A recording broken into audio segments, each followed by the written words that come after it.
Well, a very good morning. We're here in Hong Kong at Squadron Asia, and I have the pleasure of talking with David Pearce, MD of Squadron Asia. David, good morning. Morning, Mark. David, we were talking earlier, you were describing how Asia has been and remains a cyclical market for investment. Where do you see us in that cycle at the moment? Yeah, I think the experience of the last 15 years or so when I've been doing this suggests that when times are interesting elsewhere in the world, that affects what happens here, and when things are difficult, it also affects things what happen here. Right now, we're in a period of time when the emerging markets are seeing capital being taken away. Partly it's concerned about what the Federal Reserve will do. Partly there's been a long, big run-up in emerging markets, and it's time people taking profit. I think this creates opportunities for those of us who are long-term investors in the region.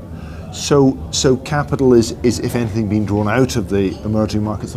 Does that change the long-term prognosis, the fundamental economic growth, the urbanization, the growth of the middle class, the demographic story, all of those things that have been powerful tailwinds? Does it change that? No, I don't think so, and that's why I find private market investing so interesting, is because we have the longevity, the duration actually to take advantage of these periods of time when the markets may be out of favor, so there's pricing is lower, valuations are more attractive, and so it's a good time to enter, and that we can take advantage of these long-term trends you mentioned that are not going to change.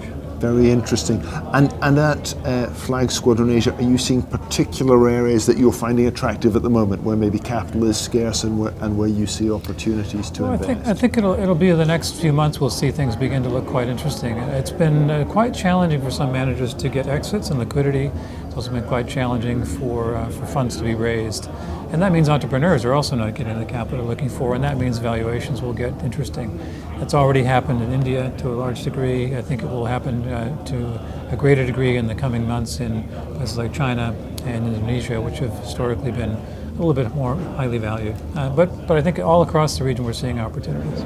Excellent. So long-term, fairly bullish story, David? I remain always cautious but always optimistic about Asia. David, thank you very much. My pleasure, Mark. Thank you. Good to see you.